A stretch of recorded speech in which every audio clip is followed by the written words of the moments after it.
are you? We have any Star Trek fans out here? Any Independence Day fans out here? More importantly, any Brent Spiner fans out here? I'll tell you that it is so hard not to go so geek, because first off they say, would you like to host the Jonathan Frakes panel? I said sure. And Jonathan was great, had a great time. Of course, you know, as you probably would sit there if somebody said to you, would you like to host the panel? I think the first thing you would say is, if you sit next to him, it's freaking Riker! So I had to contain that because I want to be somewhat of a professional. So I do that, and then they come up to me, and we're in the back, and there's Jonathan, and they said, would you like to host the Jonathan Brent panel tomorrow? And inside of me, with freaking Data! And again, I'm like, well, so I try to think, well, I'll look at my schedule. There's a lot going on at home. And we did that yesterday, and afterwards, Brent was kind enough to say, listen, man, I would love to do this panel with you today. I can't tell you how much of a treat it is. As somebody who is a performer, to be able to sit with two guys that have just created so much great artistry, and being like you guys, where for years we were basically told what we liked was stupid, but in reality, what we like is some of the best art contributed on television and film by two great artists.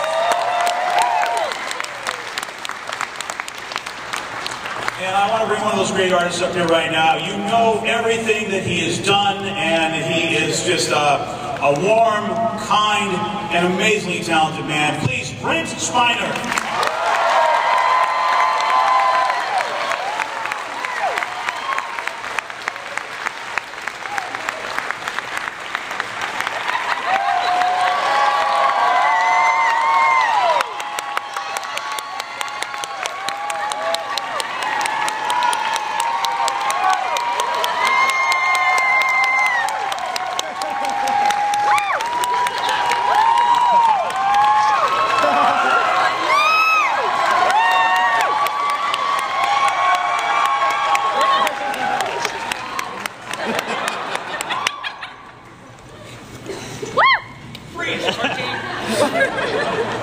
Okay.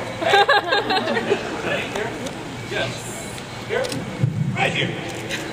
Where's my mic? Oh, that's a problem. There we go. Hey!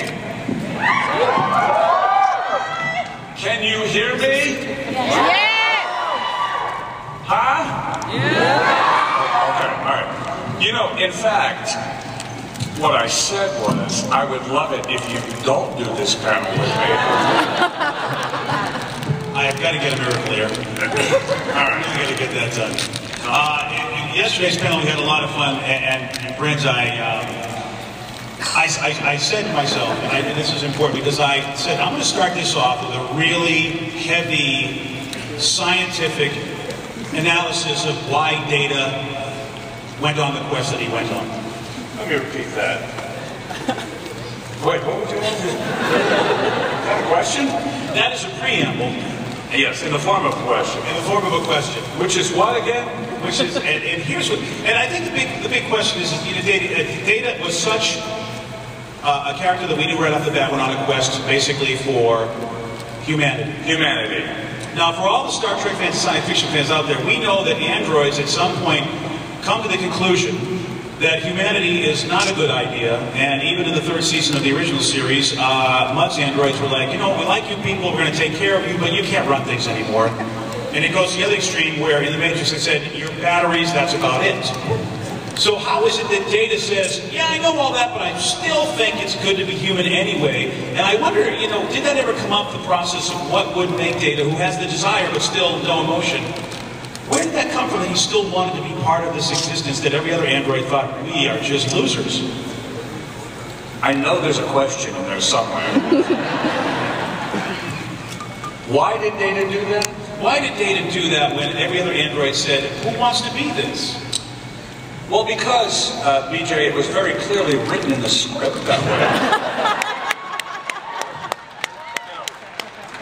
I didn't make this this stuff up. I just interpreted it, you know. You'll have to ask the writers about that. But they do say that the characters get to take over the direction. I mean, every other person that comes up says, once I'm on the role for about a year or so, then I pretty much know what the character should do more than the writer. Did that ever happen, or were you just, hey, you know, I'll let you guys, you know best? No, I said, I think I know this character better than you do, and they said, no, you don't. That was sort of the end of the conversation. And I think at the time, you know, is it ironic if you're getting directed by Jonathan Frakes, where he tries to tell you the character you've been playing for how many years better than you do, and how do those conversations go?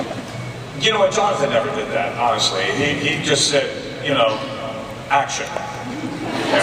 And I spoke. And he said, very good. Can we do that again? Seriously, I did things for Jonathan when he was directing that I probably would not have done for another director. Unless, you know, I was paid handsomely. But there was a scene in First Contact. I don't know if you remember that movie, but...